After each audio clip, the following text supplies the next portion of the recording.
welcome back to the Skullcast, where two brothers who happen to be Vikings fans love to talk about football. And Christopher, I don't know, you just turned sideways. I'm not sure how that's going to show up on the recording. I'm not sure why it's not correcting itself. Should we stop recording and then restart?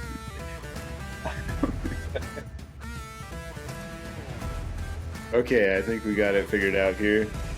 You are right side up for us, those that are watching us on YouTube. Go ahead and give us a like and a follow if you are fans of the Vikings or just enjoy some good NFL chit-chat talk. We're going to review Week 8 and kind of the status of the Vikings as Vikings fans. They're coming off of 2 losses, so it's kind of after riding the cloud 9 of the first 5 weeks, we're coming back down to earth in the last several weeks. And then we'll look at the picks for week 9 and maybe some stuff in between there as well. But yeah, Christopher, kind of getting us going. What are your thoughts after week 8? We recorded, I think, Tuesday of last week, and now we're recording Thursday. So it's a little over a week since we have really chatted about stuff. But yeah, what are your thoughts? I think the kind of the big thought, and this might get into some of what we talk about later too, but obviously I always had Vikings thoughts, but my brain was kind of going to the quarterbacks and the contrast between, like, what was it? The last several, I'll just put it this way, the last several quarterback draft classes versus this year's quarterback draft class. And it seems like this year has been a real hit. Caleb Williams is doing a lot better than I expected. Jaden Daniels is playing phenomenally. And Bo Nix is playing better than I expected. And I guess we haven't really seen Michael Penix. Drake May seem to be playing like at least mediocrely for being on the Patriots, who aren't very good, but he seems like he could really develop into something that they have there. And I just, in my gut, feel like JJ McCarthy is going to be really good. Obviously, we haven't seen him play. He's in a really good organization. He's got an incredible mind mentoring him. He's being coached actively even as he rehabs his injury.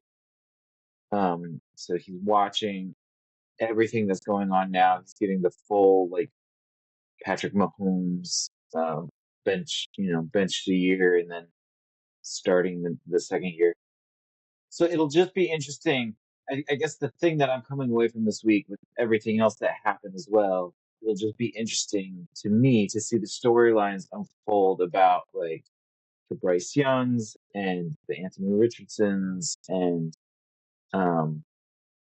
Justin Fields and some of those really young quarterbacks who have recently been benched versus this year's draft class.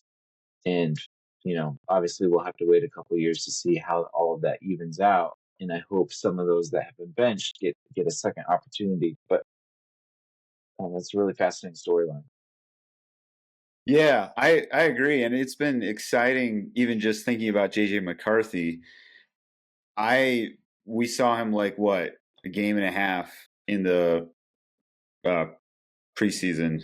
Yeah. I was going to call it training camp, but in the preseason and probably looked the best of all the rookie QBs in the time that we saw him. And I know that doesn't mean a whole lot. Like, there's plenty of guys that look really good in preseason and then don't turn into anything. But just seeing, Caleb Williams coming around, he started off kind of struggling. Jaden Daniels, clear front runner for Rookie of the Year right now, and potentially an MVP conversation. And then who's the other? Oh, Drake May. Yeah, Drake May has done well. Bo Nix, even as low as seeing how low Bo Nix was rated of all the QBs and just seeing what he's able to do has me excited as a Vikings fan for seeing what JJ McCarthy can do next year, Yeah.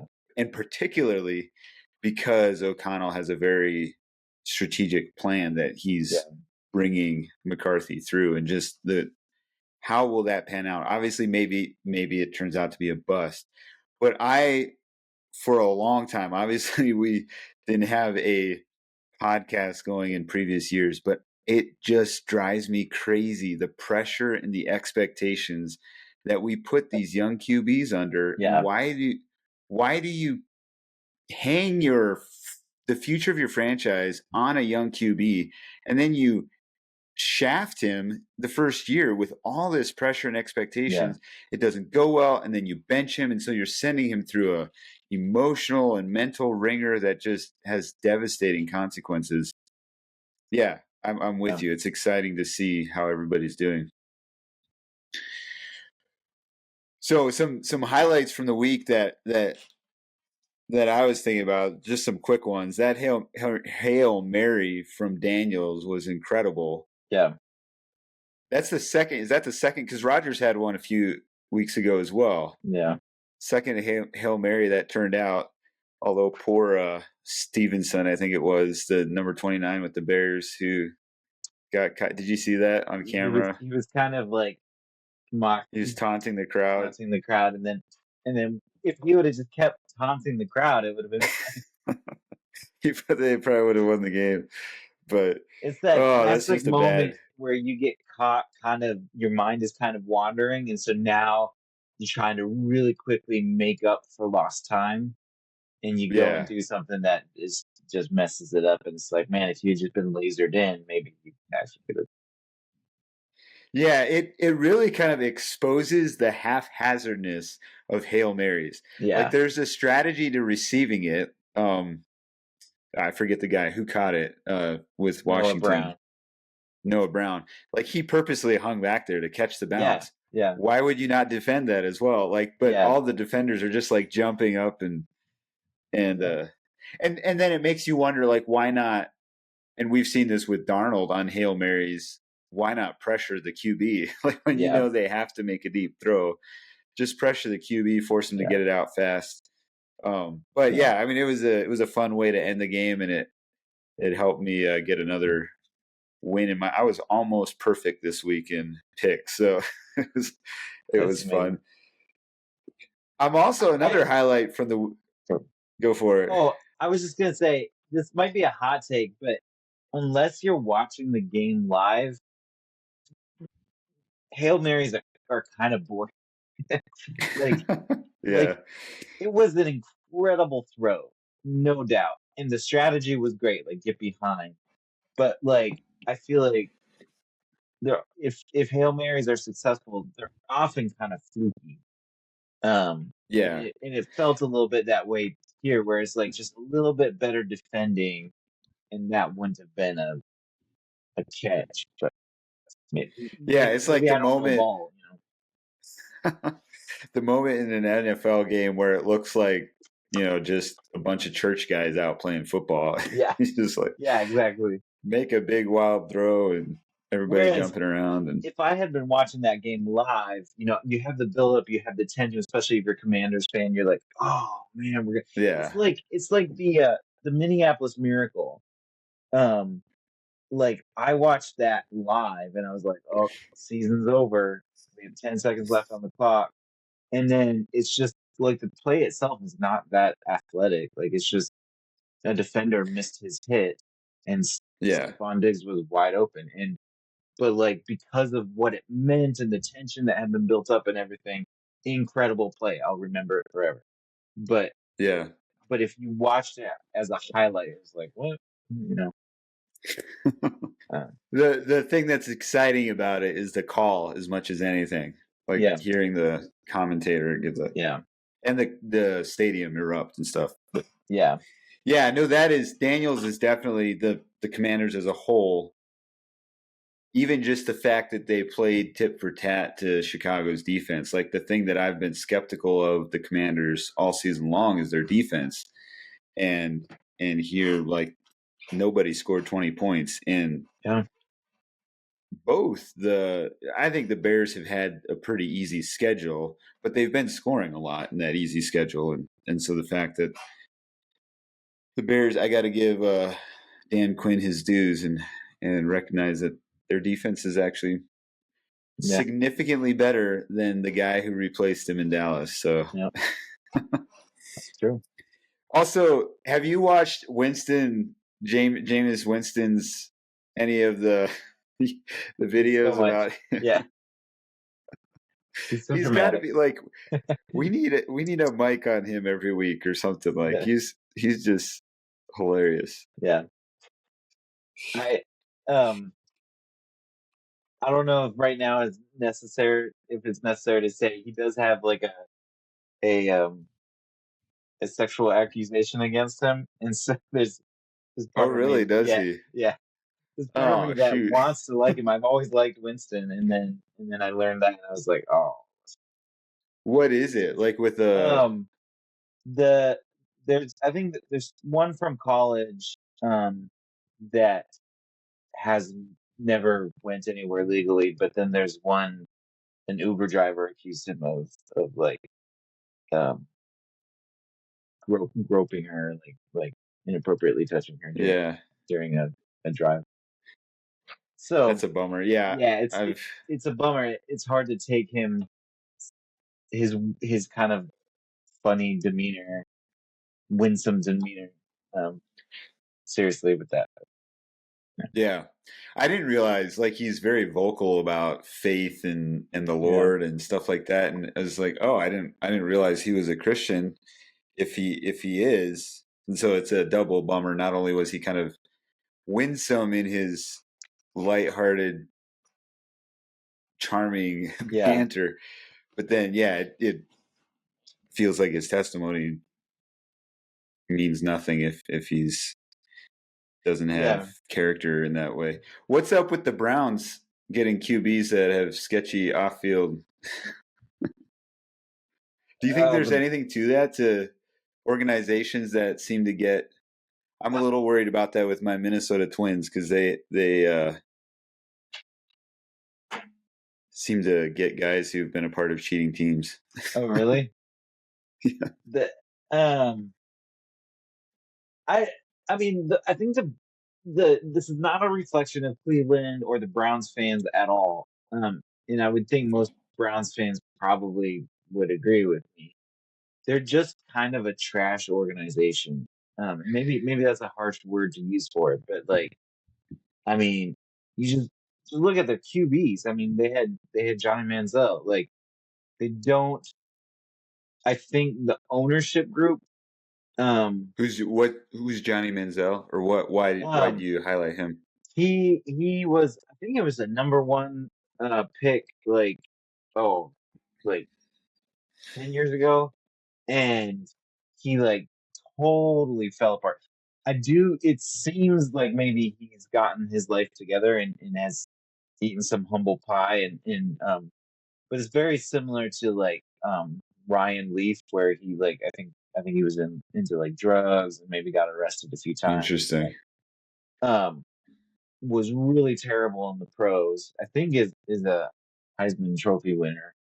Um, but like just had some very serious character issues, and um and eventually like made found himself out of the league. Since then I Hmm. think he's done better. But yeah, I just think that organization is I don't it, I mean I think it stems back to ownership where they're they don't generally hire good people except for Kevin Stefanski. I mean, I know Kevin just from being with Minnesota for like 12 years. He um he seems like a really upstanding guy and I has won Coach of the Year twice. Um, and probably doesn't necessarily have a ton of. I mean, he has sway because he's the head coach, but he's not necessarily the one making personnel decisions. Um, Yeah, was he with them when they signed Watson, or did that happen yeah, kind of around? he was. I want to say he was 2 years with Mayfield, Oh, was Um, he? Oh, I would have yeah, forgot that. I think he's been there Okay. for 4 years. I think it was 2 years with Mayfield and then 2 years now with Watson. Um, I mean, he probably had a pretty big hand in that, don't you think? and signing Watson, Or at least trying to bring him. Yeah. I would. I mean, it would be hard. It would be hard to imagine a offensive minded coach Yeah. not having a hand in that. Um, yeah, I mean, what there's a joke. It's a sad joke, but there's a joke about the NFL. Like I forget it exactly what the punchline is now, but basically, like as long as as long as you're talented, it doesn't really matter what crime you commit. Yeah, I know. And that's kind of people seem to have that mindset, but it's like it actually does matter. Like Yeah, there's so many stories at a professional level, even in the last 5 years, to highlight like your character does matter. Character off field does matter.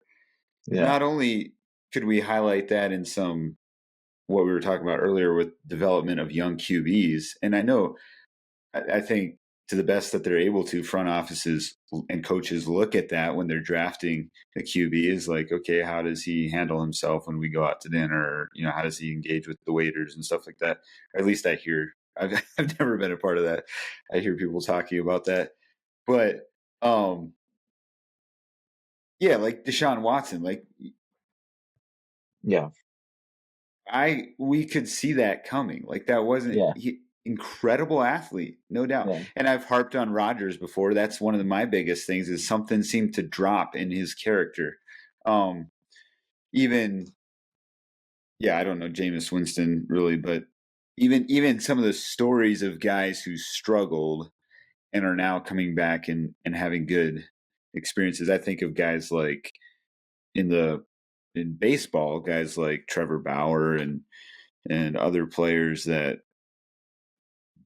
just kind of fell apart because of clear. I mean, there's plenty of guys who have like bad character. They're cocky, they're arrogant, whatever. But like when there's criminal behavior, like that ends up showing itself and yeah, intoxicating a locker room as well. And I just, when you're dealing with millions of dollars, tens of millions yeah, of dollars, why wouldn't you take that into more consideration? But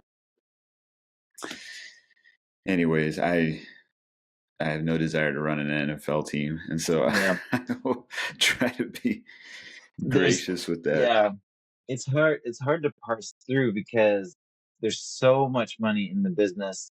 The reality is probably most NFL players have something that would like whether it's I mean, and this is not necessarily if they're yeah this is a whole other topic to get into as far as like what I would personally um you know hold people accountable to, but like Yeah, whether it's kids that they're pressuring their girlfriends to get aborted or like um you know just Adrian Peterson over disciplining, put it mildly, over disciplining his kids, violently abusing his kids. It feels like those things are not something that make the news, and most teams are going to actively try to suppress because you know they don't yeah, they don't want that, but also maybe aren't always like totally criminally. Um, Sometimes are, sometimes aren't criminally able to like yeah. charge. And then even you still have like was it Ray Rice who um actually I shouldn't speak on that because I don't remember what happened to Ray Rice. Did he get suspended or I feel wasn't it like he like beat his girlfriend and then Who's are you Ray Rice? or In my Ray time, Lewis? well, Ray Lewis too.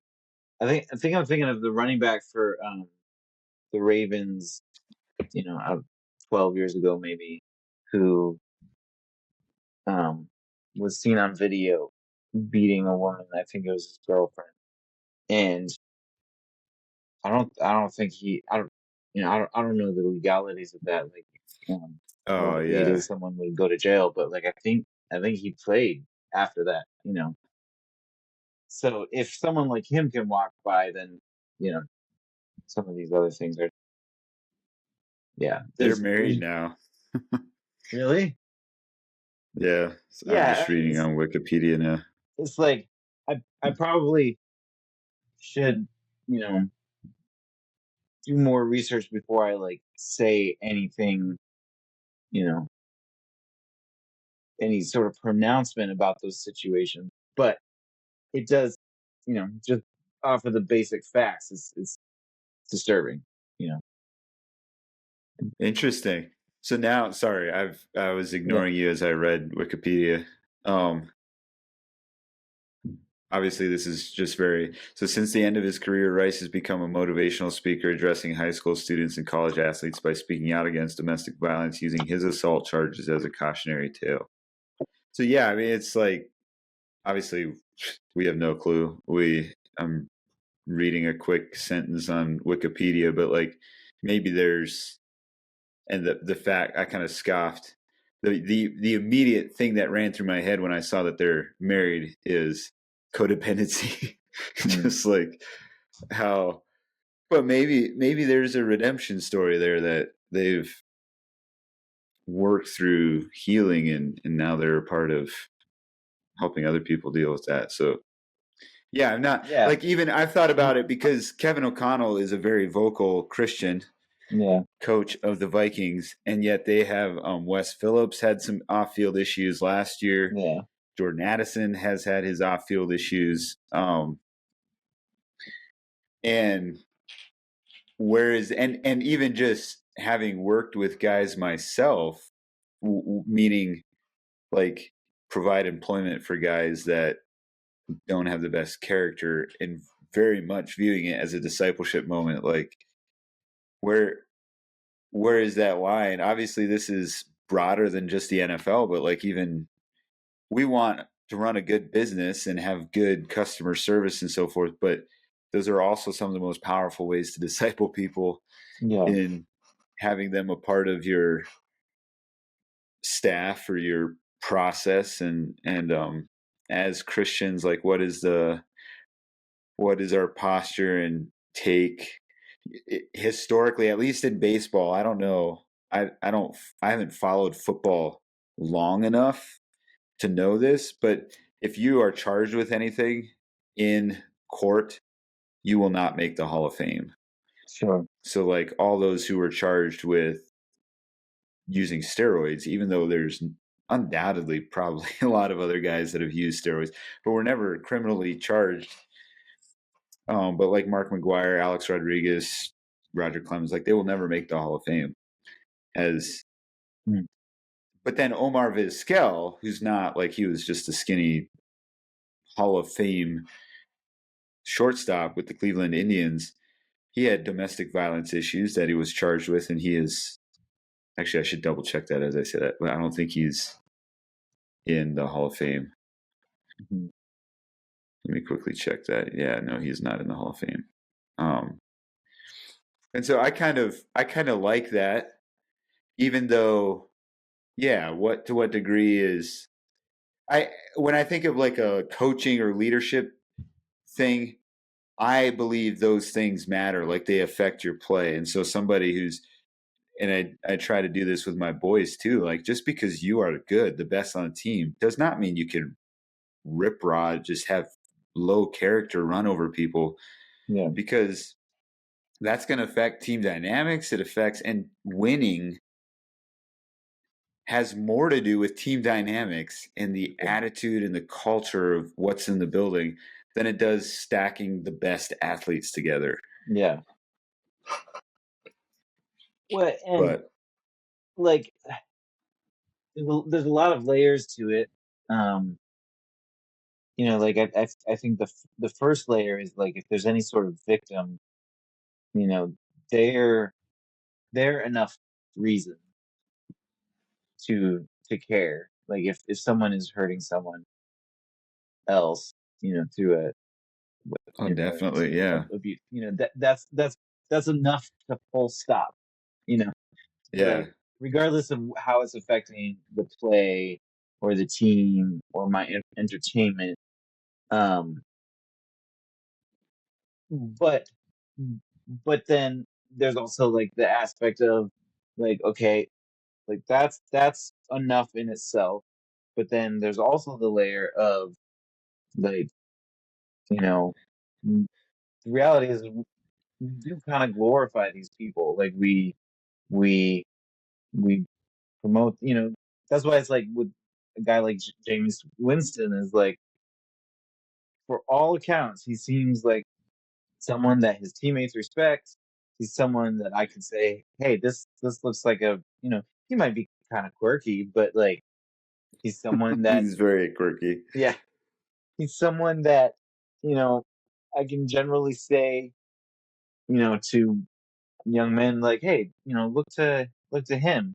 And then you find this out that maybe, he did something and, I don't know beyond where the news article was at. I don't know what happened after that. Um, maybe justice was served. Maybe there was some sort of reconciliation. I can't speak to that. Maybe he repented. You know, and we could talk about what that looks like and whatever. But like, so he's getting a lot of attention right now. And what am I communicating to, you know, guys around me about what I'm willing to overlook of like, oh, he has this problem, but he has these great qualities. It's like, Yeah. you know, at the end of the day, we Yeah. kind of glorify these guys. And so there's the aspect of the victim, and then there's also the aspect of the team dynamics and learning about leadership as well as who we want as role models. And at the end of Yeah. the day, like I think maybe we shouldn't have role models who we can't personally witness their testimony. Like maybe generally we shouldn't glorify people we don't know.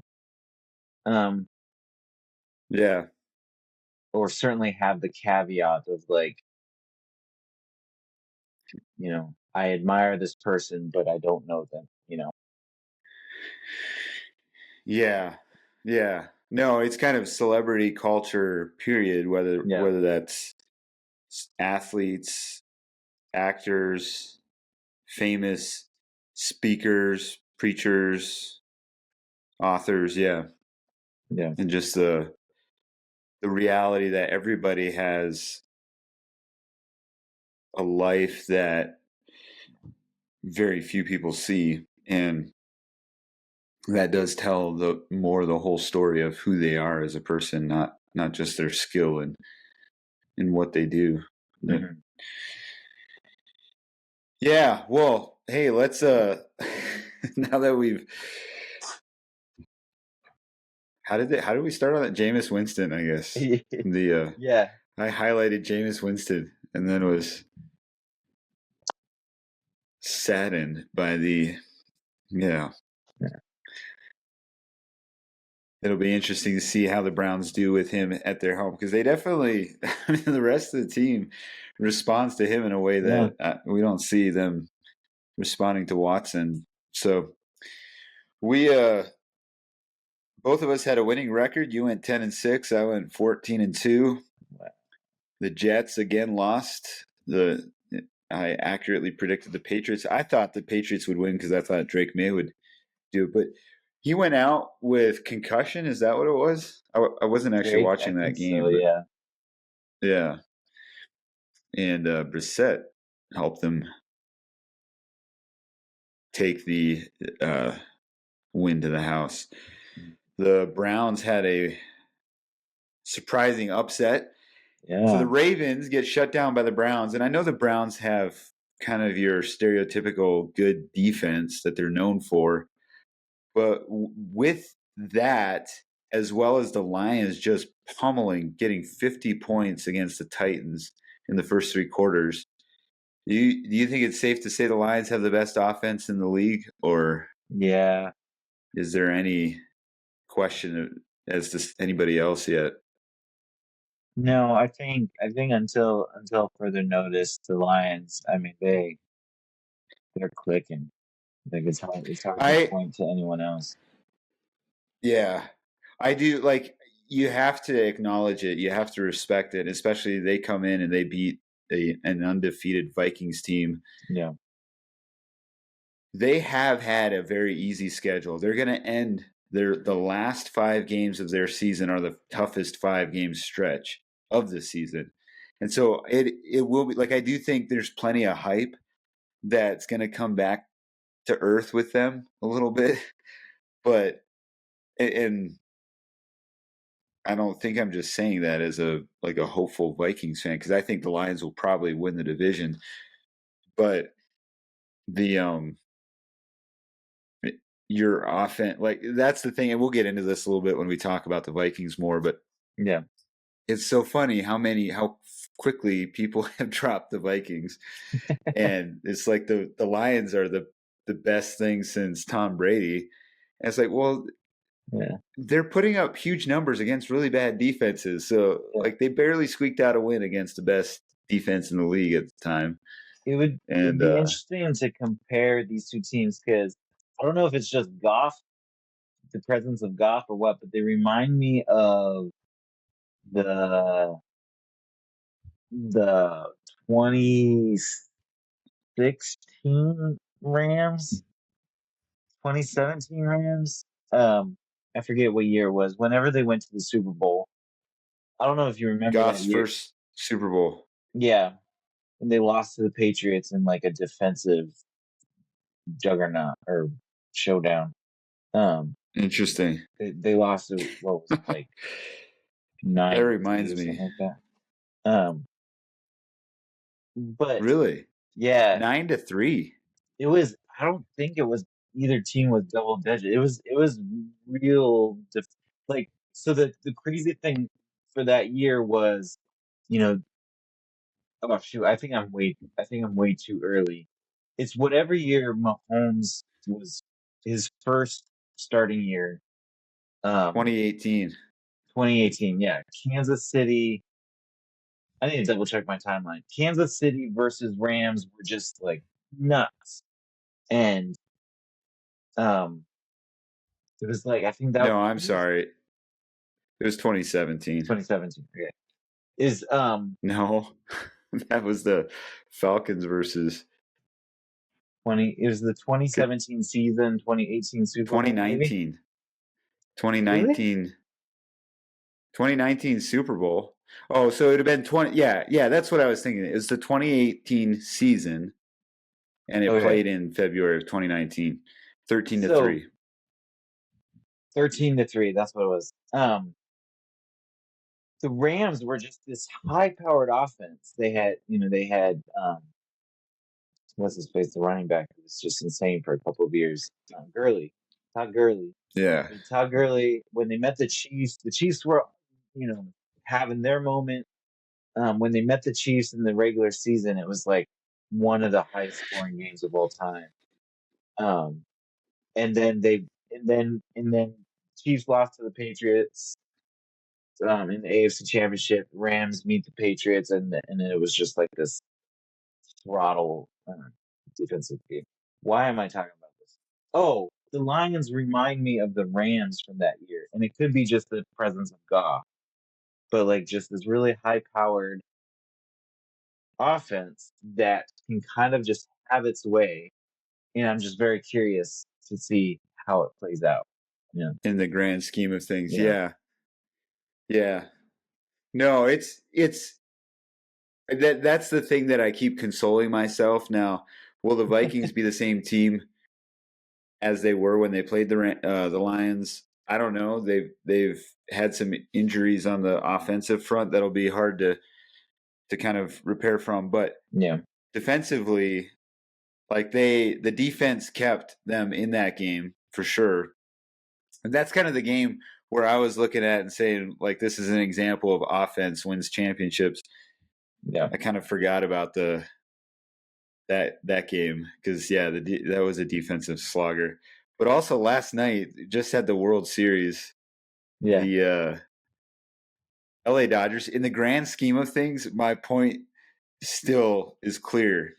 On this season, the Yankees were the better defensive team, better pitching, better defense, and the Dodgers were the better offensive team.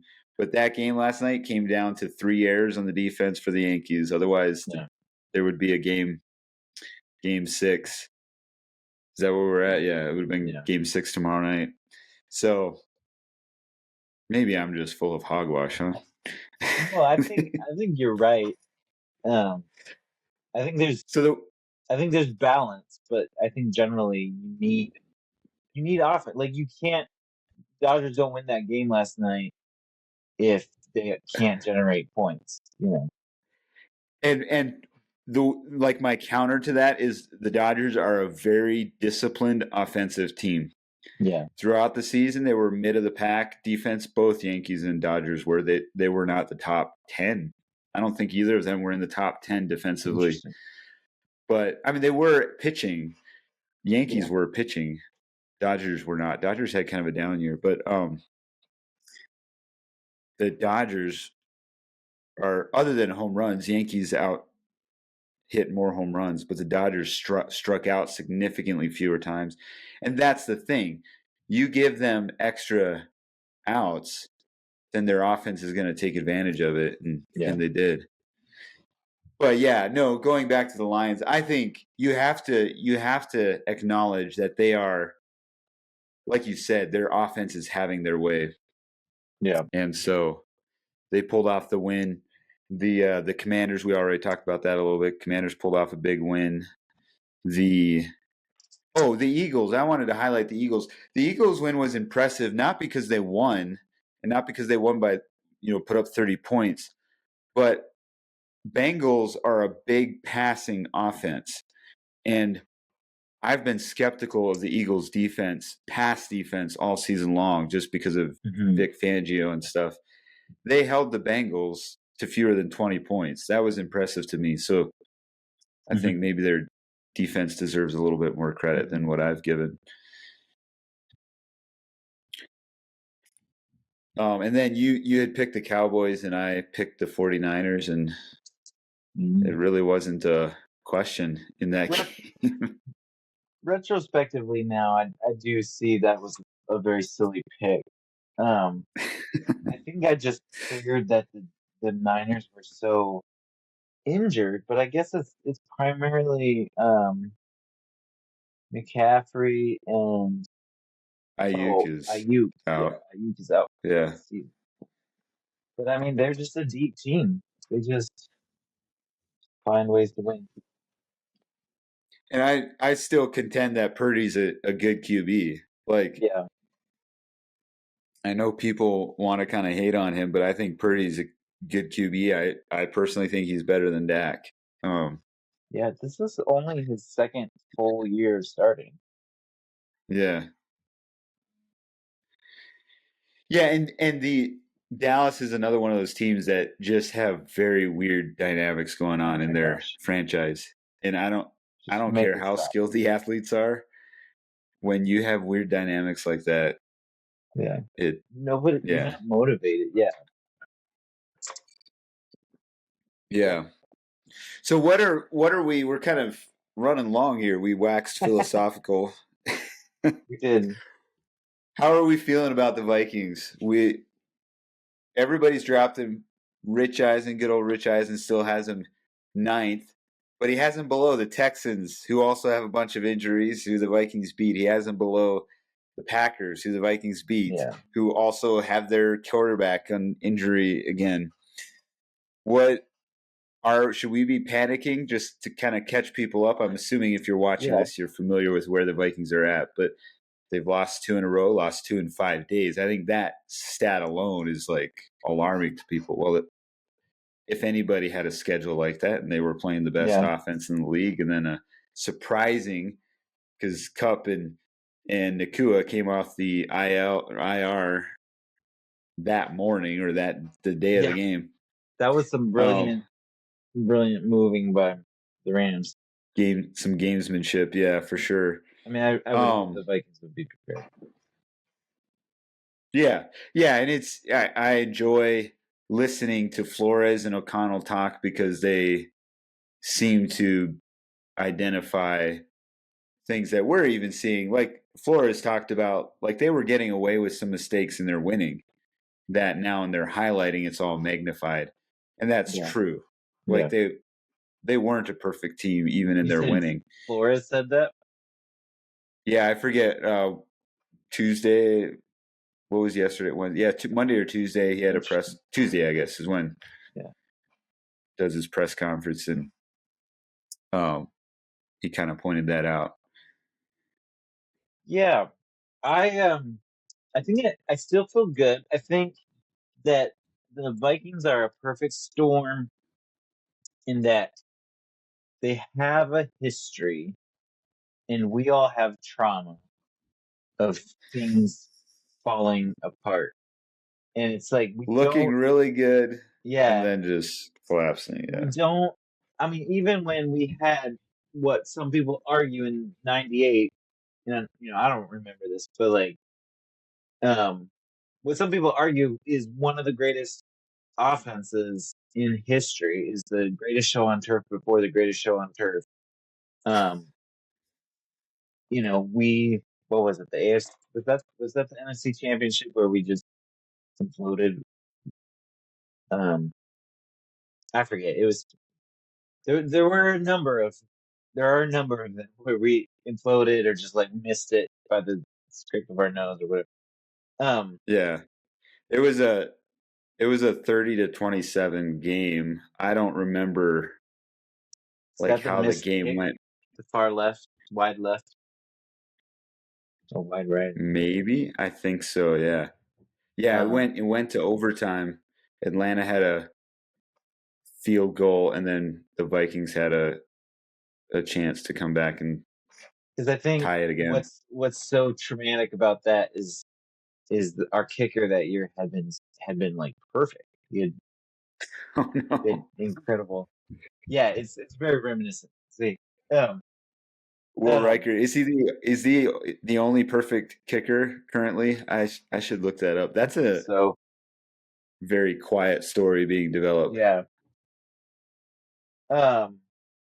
Anyways, all that to say, we have trauma, and I people who observe the Vikings, I think I don't know what it is. If it's just like Minnesota sports in general, and people just kind of have a bias against like I think people look at the Packers, and because they're such a storied franchise and they've had like these lightning rod quarterbacks and stuff, people just want them to win. Like they have a bias towards like they want the Packers to be in the playoffs.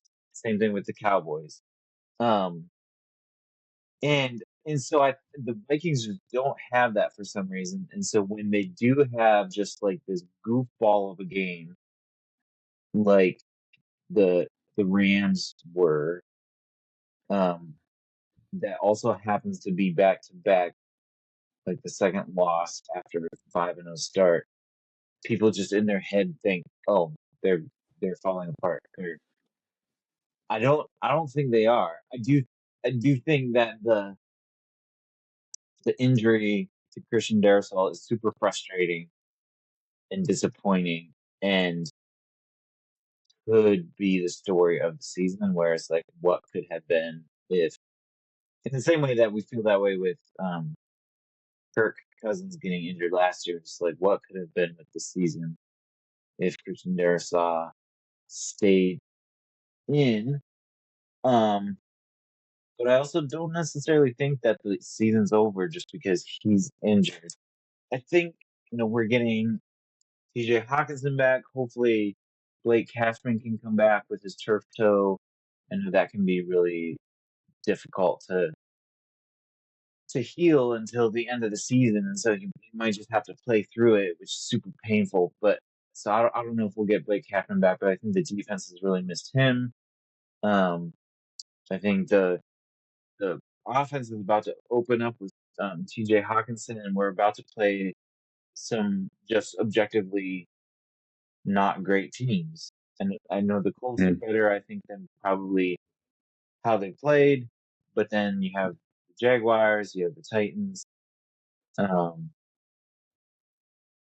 you have the Bears, the Seahawks. So like I think those are all winnable games. I think the Green Bay game coming up at home is winnable. Um, so yeah, I still feel good about the Vikings. I don't know that I would necessarily put them in like Super Bowl juggernaut status.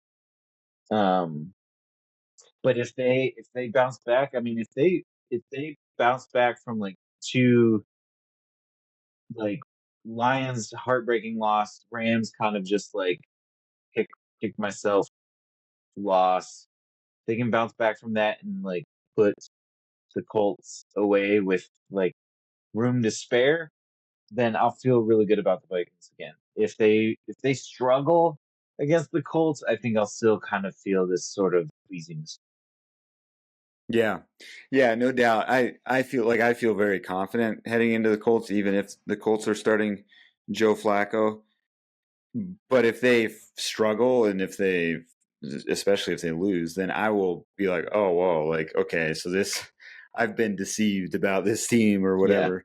Um, but I don't, I just, so I've typically been more of a baseball follower as far as sports, like what I track and follow. And I've had such a long history with the Minnesota Twins that is objectively worse, a more dramatic history than the Vikings. Um, that like I don't, and then my Vikings history or most of my Vikings recent, like I can remember back to Randy Moss and Dante Culpepper days. Like that's when I first started following yeah, football. But then there was a long period of time where I did not follow football, and I come back in during the Kirk Cousins era. And there is a dramatic difference between the Kirk Cousins era and this year.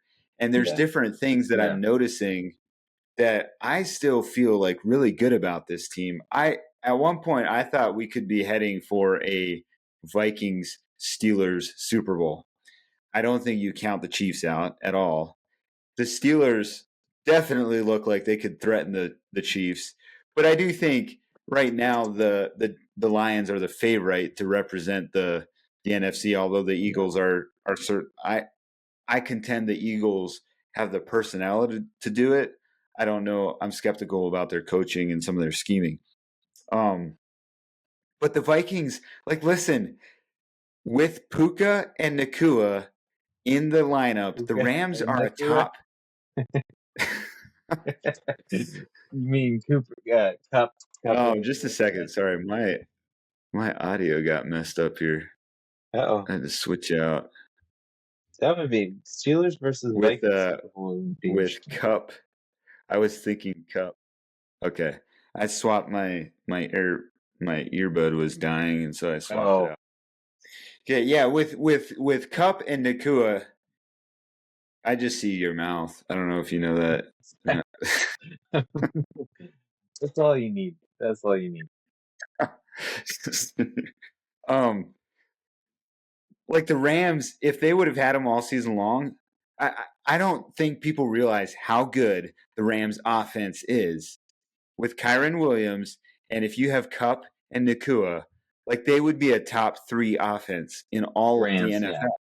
The yeah, Rams, yes. And so yeah. you like obviously if you're looking at stats right now, that's not there because Cup and Nakua were out. They both went down in the first game, didn't they? Or was it week two? I can't remember. Um, I don't think Cup went down in the first game, but Nakua did. Okay. Nakua did. Yeah, so anyways, I look at the fact and the Rams game, it's frustrating. There was like Stafford seemed to have something figured out because the Vikings went down and scored. The Rams turn around, go down and score. Like there was no stops happening, and we're used to Flores' defense being able to stop them. But the Vikings were in that game. The Vikings were able to win that game. We have the no call face mask for a safety, and so it looks like a 2-score win. But it wasn't. It was a blown call. They were in that game. And until the fourth quarter, until the last 10 minutes, really, Darnold outplayed Stafford. Stafford had thrown an interception. Darnold played very well. Like everybody's kind of like, oh, the pumpkin's come, like it's turned into a pumpkin. And I'm sitting there thinking, like, wait a second. I thought the pumpkin was coming at the end of the Green Bay game where Darnold seemed to like stop scoring and not do very well. And then the Jets was a little slow, but like he's actually played quite well, both with Detroit and then with the Rams. It's been our Darnold is not worth. Yeah, the defense, the other team, the other offense has been able to do better than our defense. It's Darnold's not somebody worth extending. Like Right. You and I have never thought that. I think people like early on they laughed at us thinking that the Vikings were going to have a decent season because they saw Darnold. Well, then everybody saw what Darnold did, and it's like, oh, well, Darnold's going to do great. Well, now Darnold stops playing a little bit, and then people are like, oh, he's just going to turn into a pumpkin. No, the Vikings are not 5-2 because of Darnold. The Vikings are 5-2 because they have an elite defense and they're the best coach team in the league. Yeah. And nobody like not even Andy Reid and Steve Spagnuolo and Patrick Mahomes go 17-0. So to me, this is like, okay, and it's a little easier for me because I've always had the Rams pegged as a hard game to beat. I just couldn't see, even when I was hopeful about the Texans and 49ers because those were home games, I didn't see how the Vikings were going to get a win in LA. So I wasn't as surprised as I think some people were, kind of like, oh, this is a big thing.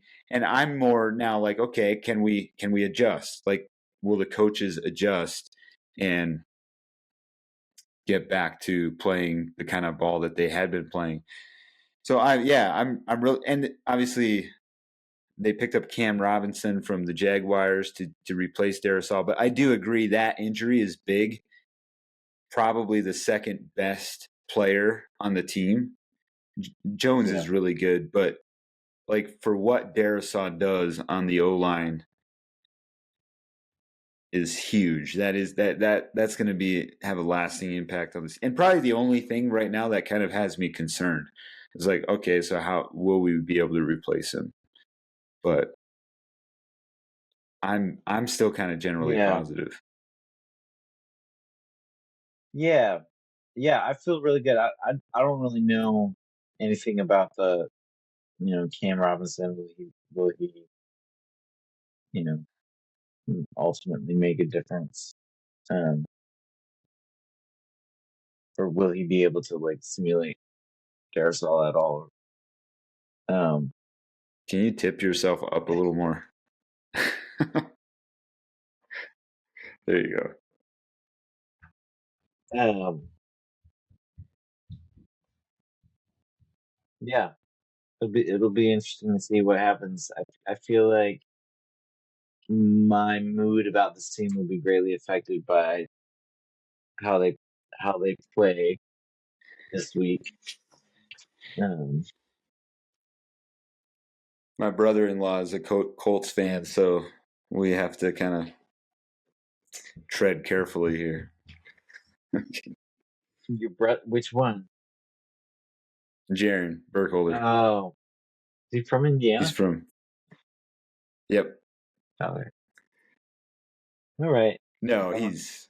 Well, always got 33. He's chill. There's no 33. 30. What was the score? 33 point comeback. The hangover. Yeah.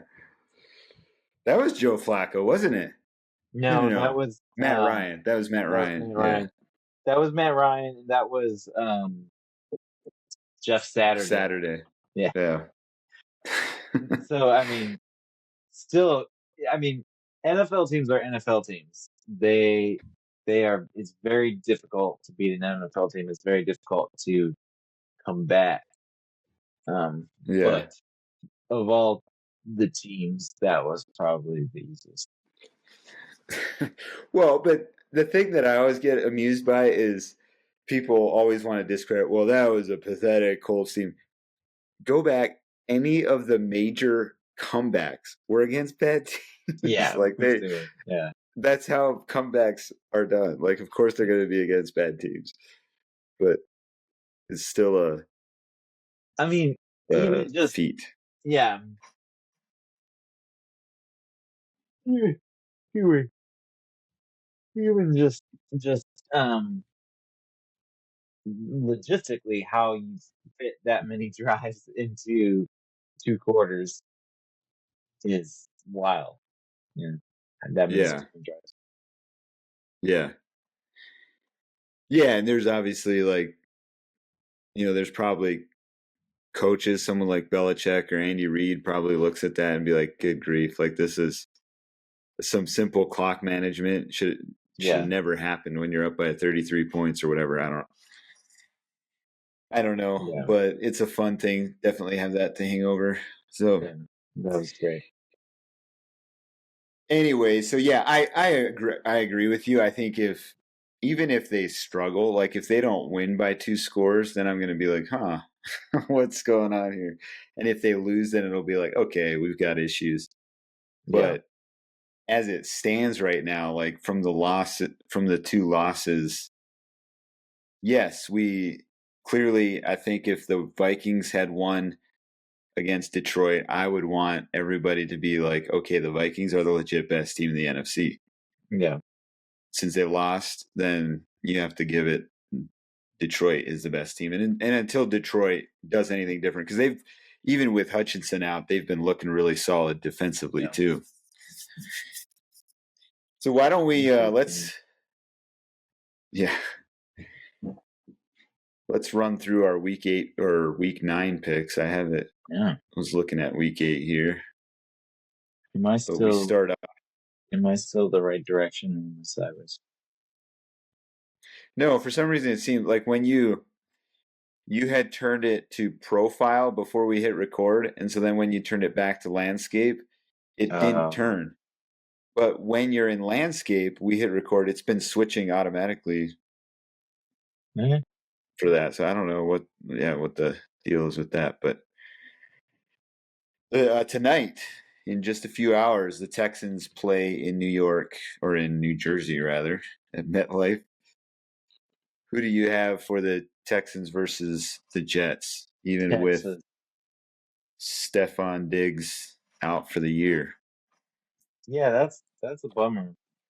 Um, I, I just like. I mean, I just like it when any player gets injured, obviously, but like, Yeah. especially when playmakers get injured.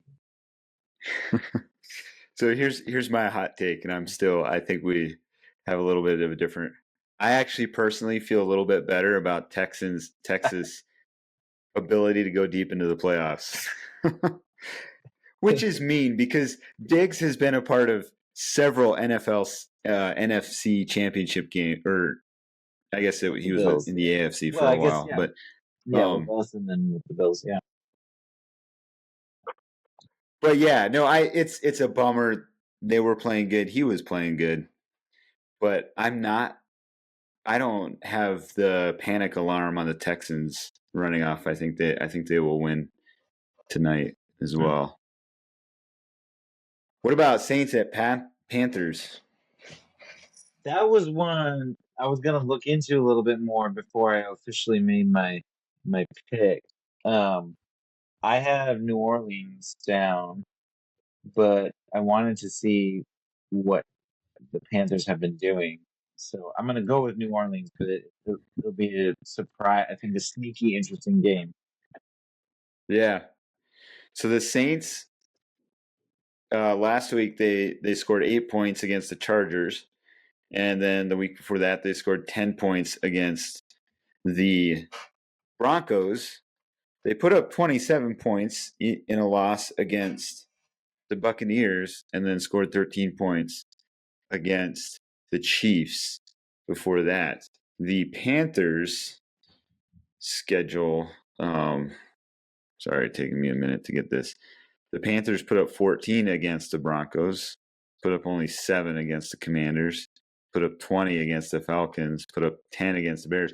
Like, this will be a really interesting game because it seems like they're really probably pretty squarely matched. Yeah. And for that reason, I'm actually gonna.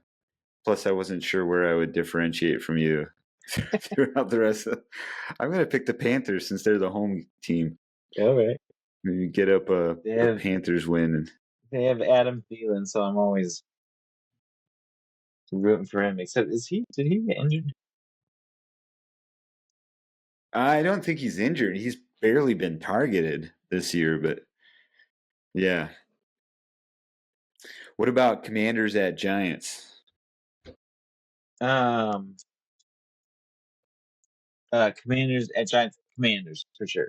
Yeah, I think that's pretty easy pick right now. Commanders. Dolphins at Bills. Bills. Agreed. Chargers at Browns. Chargers. Yeah, I wasn't sure. This was another one of those where I'm like, do I go with the home team because but I do think the Chargers are the better team. Yeah. And thankfully for my fantasy, McConkey, finally, he went off big in week 1. And I can't remember if I had him on the bench or if I snagged him. I think I had him. And then he did nothing. And Herbert and McConkey found each other again and went off. So hopefully they'll have another good game. Patriots at Titans. Patriots. I agree. I think Patriots take the Titans. Cowboys at Falcons. Falcons.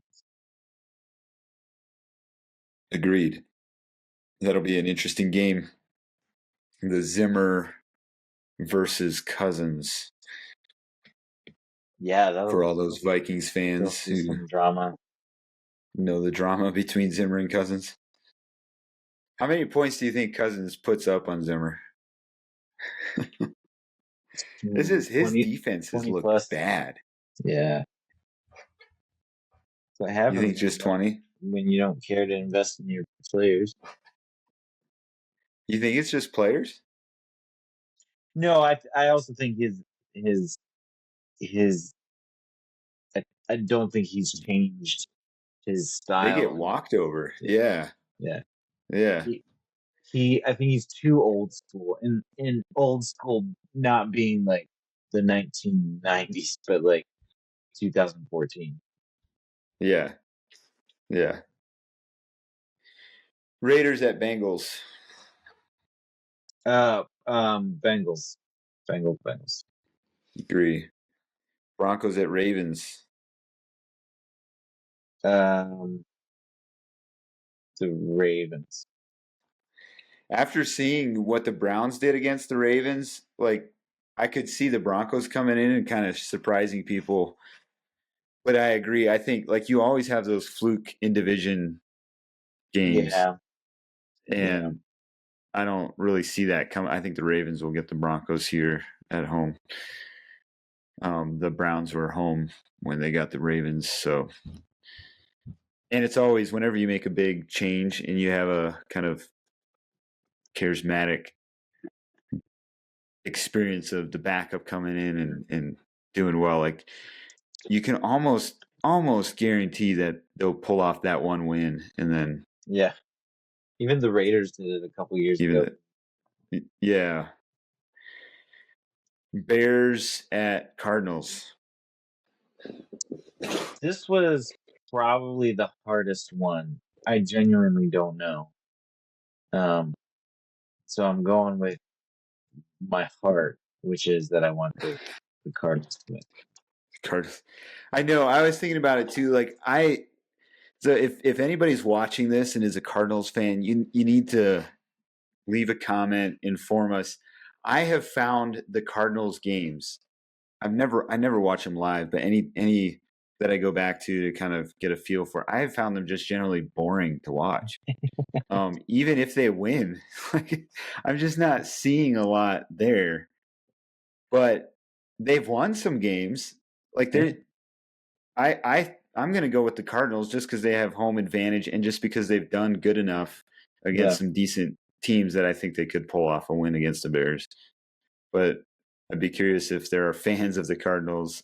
If there's, tell us what's interesting going on with the Cardinals. Jaguars at Eagles. Eagles. Yeah. I was surprised to see them put up 27 against Yeah. not the Bills, the Packers. But yeah, I think the Eagles should win this pretty handily. Rams at Seahawks. Rams. Agreed.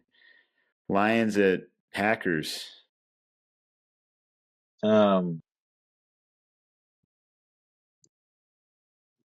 Detroit, I think, is the clear pick here. Yeah. And I mean, it's gonna be a win for us either way. Um, Either one of our opponents will you know lose a game, Yeah. but I honestly I'm not sure which one because it's like the Lions probably going to take the division, and so I would almost rather have a leg up on the Packers. But Yeah. It'll be interesting to see how narratives go if the Packers win and the Vikings beat the Colts, and then all of us are now 6-2. yeah, that But would be interesting. yeah, I do think the Lions are you have to pick them. I wanted to find a way to pick the Packers, but The Packers are already 6-2. They haven't had a bye week yet. oh, that's right. So they would actually move into first. Okay. Yeah, But do this they have their bye division week? Yeah. Phew. is nuts. Um, Yeah, I I'm mean, for that guessing the bye matter, week. Good. I was just gonna say if the Bears win and the Vikings lose, we could be at the bottom of the pile here soon. Yeah. Packers bye week is week 10. So next week. Week 10. Colts at Vikings. This got flexed. It's going to be a Sunday night Yeah, game. that's exciting. Finally, some respect Oh, being shown. we'll see if we deserve it. Yeah, hopefully it's. Vikings for sure.